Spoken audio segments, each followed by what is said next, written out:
7월 23일 화요일 오늘의 말씀입니다. 오늘의 말씀은 열왕기하 15장 1절로 12절까지의 말씀입니다. 열왕기하 15장 1절로 12절 말씀입니다. 이스라엘의 여로보암 왕 제27년에 유다의 아마샤 왕의 아들 아사랴가 왕이 되었다. 그가 왕이 되었을 때에 그의 나이는 16이었다. 그는 예루살렘에서 52해 동안 다스렸다. 그의 어머니 여골리야는 예루살렘 태생이다. 그는 자기의 아버지 아마샤가 한 모든 일을 본받아 주님께서 보시기에 올바른 일을 하였으나 산당만은 제거하지 않아서 그때까지 백성은 여전히 산당에서 제사를 드리고 분향을 하였다. 그리하여 주님께서 왕을 치셨으므로 왕은 죽을 때까지 나병 환자가 되었고 격리된 궁에서 살았다. 왕자 요담이 왕실을 관리하며 나라의 백성을 다스렸다. 아사랴의 나머지 행적과 그가 한 모든 일은 유대왕 역대 지략에 기록되어 있다. 아사랴가 죽어 그의 조상과 함께 잠드니 다윗성의 조상과 함께 장사 지냈다. 왕자 요담이 그의 뒤를 이어 왕이 되었다. 유다의 아사랴 왕 제38년에 여로보암의 아들 스가랴가 이스라엘의 왕이 되어서 사마리아에서 6달 동안 다스렸다. 그도 또한 조상이 한 것처럼 주님께서 보시기에 악을 행하고 이스라엘로 죄를 짓게 한 느밧의 아들 여로보암의 죄에서 떠나지 아니하고 그것을 그대로 본받았다. 야베스의 아들 살룸이 영모를 꾀하여 백성 앞에서 그를 죽이고 그의 뒤를 이어 왕이 되었다. 스가랴의 나머지 행적은 이스라엘 왕 역대 지략에 기록되어 있다. 주님께서 예후에게 그에게서 난 자손이 4대까지 이스라엘의 왕좌에 앉을 것이라고 말씀하신 그대로 된 것이다. 아멘. 살아계신 하나님의 말씀입니다. 아멘.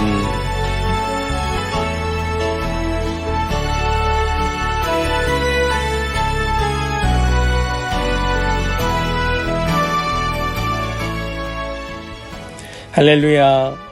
오늘도 말씀 앞에 겸손하게 서는 우리 모든 지체들 가운데 주님의 놀라운 은총이 충만하기를 간절히 소망합니다. 오늘도 우리는 말씀 앞에 섰고 말씀을 붙들고 살아가야 합니다. 우리의 삶의 방향은 하나님의 말씀만이 올바른 방향으로 우리 앞에 제시하시며 우리가 가야 할 그 길에 등불이 되어 주심을 믿습니다. 그런 은혜가 우리 모든 지체들 가운데 있기를 간절히 소망합니다. 우리는 이 열왕기하의 말씀을 통하여서 북이스라엘의 왕과 또 남유다의 왕을 교차적으로 보고 있습니다. 북이스라엘의 왕들은 모두가 그저 여로보암의 그 뒤를 이어 계속해서 악한 일을 일삼는 그런 연약하고 부족한 왕들이었고, 남유다의 왕들은 대체적으로는 악한 일을 일삼는 왕들이 많이 있었지만 그 중에 몇몇 왕들은 다윗을 따라 하나님을 높이고 섬기고 또 백성을 하나님의 뜻에 맞게 돌보면서 그렇게 통치하는 왕들도 남유다에는 간혹 있게 되지요. 그러나 왕에 부족하거나 혹은 악하거나 혹은 하나님의 말씀을 가지고 선한 마음으로 잘 이끄는 왕, 그가 어떤 자이건 상관없이 하나님께서는 하나님의 열심으로 하나님의 백성들을 돌보시고 하나님의 그 계획하심에 따라 그 모든 나라와 백성들을 이끌어 가시며 우리의 통치자로서 우리의 목자로서의 역할을 다하고 계심을 우리 말씀을 통하여 보고 있습니다. 하나님께서는 그저 이스라엘 백성의 왕으로서만 존재하시는 것이 아니고 하나님은 모든 나라와 민족의 통치자로서 그 세계의 경영을 어떻게 이루어가고 계시는가를 말씀을 통하여 우리에게 깨우쳐주고 계십니다. 우리 어제의 말씀 속에서 북이스라엘의 왕이었던 여로보암의 그 시대에 잃어버렸던 영토를 회복하였고 그 나라가 다시 좀 회복되는 나라가 부국강병해지는 그런 역사를 우리는 어제의 말씀을 통하여 보았습니다. 그 이유를 좀 세계사적인 관점에서 살펴보자면 그때의 북이스라엘과 남유다가 비교적 평화롭고 좀 잘 살 수 있었던 까닭은 세계의 어떤 아주 강대국이었던 아수르가 힘이 약하여 졌던 이유가 있었던 것이지요. 그러니까 이 하나님의 역사를 모르는 자들은 그저 아수르의 세력이 약하여졌기 때문에 주변의 나라들이 뭔가 조금 살만한 환경이었다고 말할지 모르겠지만은 우리는 하나님의 시선으로서 그것마저도 하나님의 역사요 통치임을 우리는 이해하게 된다는 말씀입니다. 왜 그렇게 이해할 수 있는가? 왜 그렇게 생각하게 되는가? 그 이유는 이 이스라엘 백성들, 북이스라엘이나 남유다의 평화는 너무나도 잠깐의 평화였고 그 기회는 너무나 짧았기 때문에 그러합니다. 너무나 아쉽지만 하나님 주신 그 기회를 하나님께서 주신 그 자비의 손길을 이 왕들은 잡지 못하고 결국 북이스라엘이나 남유다 모두 패망의 길로 더 가까워졌기 때문이다라는 것을 말씀드리는 것입니다. 먼저 북이스라엘을 보면 이 북이스라엘 왕국의 여로보암 2세는 남유다의 아사랴와 같이 통치의 기간이 굉장히 길었죠. 이 아사랴는 이 나병 발병 이후에 그 아들 요담과 함께 섭정의 기간을 통하여서 52년이라고 하는 긴 시간이 있었지만 그 52년을 온전히 아사랴 혼자 다스린 것은 아니었습니다.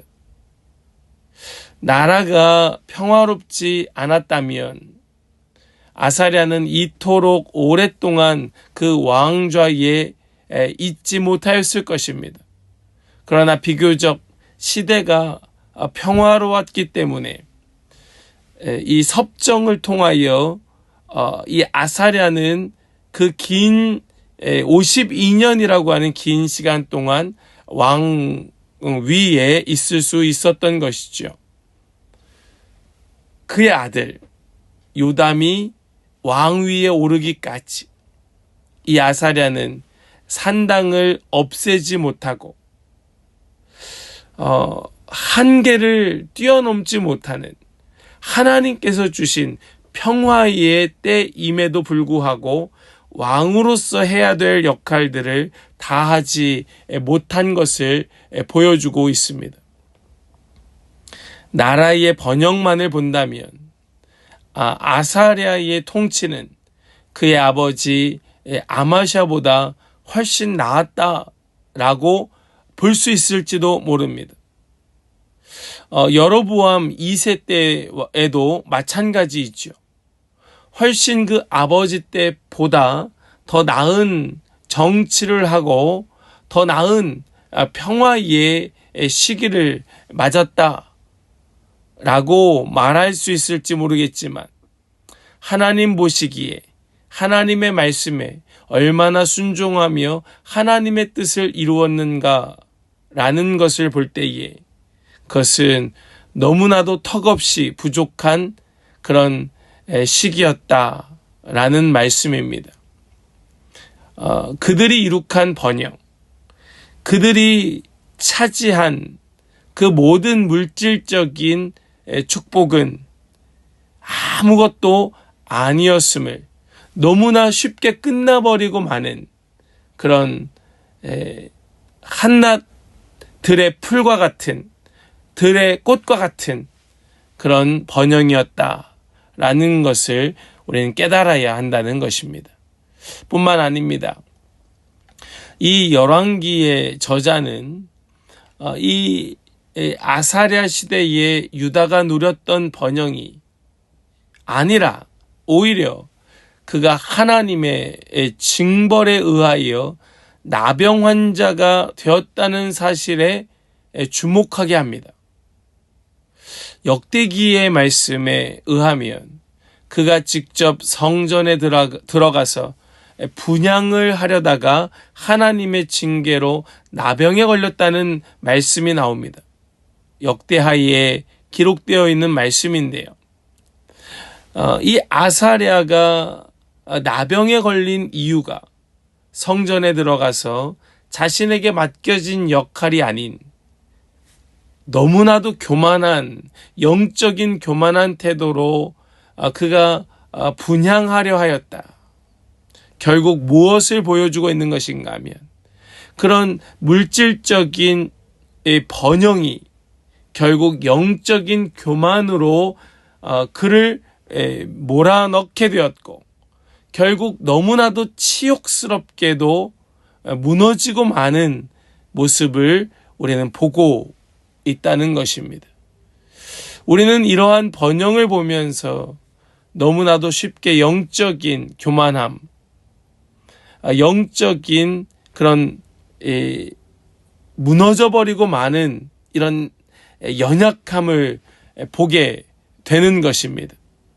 그러므로 우리는 어떤 경제적인 번영이나 문명적인 축복이 결코 우리에게 유익한 것만은 아니라는 사실을 우리는 결코 잊어서는 아니 되는 것입니다.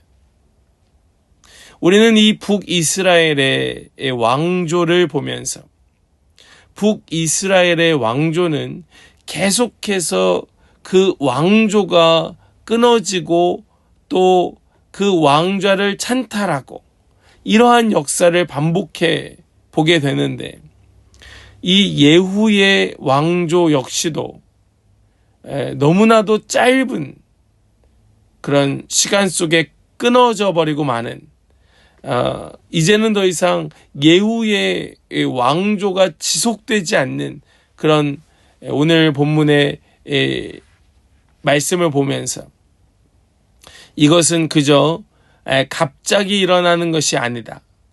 어느 날 갑자기 그 왕조가 멸망하고 만 것이 아니라 하나님의 말씀이 결국 그들 가운데 이루어지고 있는 것을 우리는 보게 되죠. 우리 특별히 말씀 속에서 우리 이 8절과 또 9절의 말씀을 보시면 8절 말씀 먼저 보시면 유다의 아사랴 왕 제38년에 여로보암의 아들 스가랴가 이스라엘의 왕이 되어서 사마리아에서 6달 동안 다스렸다. 그저 6달 동안만 다스리고 그 왕조가 끝나게 된 것입니다. 그 이유가 9절에 말씀되고 있는데 주님께서 보시기에 악을 행하였고 이스라엘로 죄를 짓게 한 느밧의 아들 여로보암의 죄에서 떠나지 아니하고 그것을 그대로 본받았기 때문이었다. 그리고 12절 마지막 말씀을 보니까 주님께서 예후에게 그에게서 난 자손이 4대까지 이스라엘의 왕좌에 앉을 것이라고 말씀하신 그대로 된 것이다. 그러니까 이것은 어느 날 갑자기 무너지고 망하게 된 것이 아니라 그들에게 기회 주시고 그들에게 자비의 손길을 내밀고 계셨던 하나님의 말씀, 그것을 그 기회를 잡지 못하였던 그들의 죄가 결국 스스로 망하게 되고 만 결과였다라는 말씀이라는 거예요.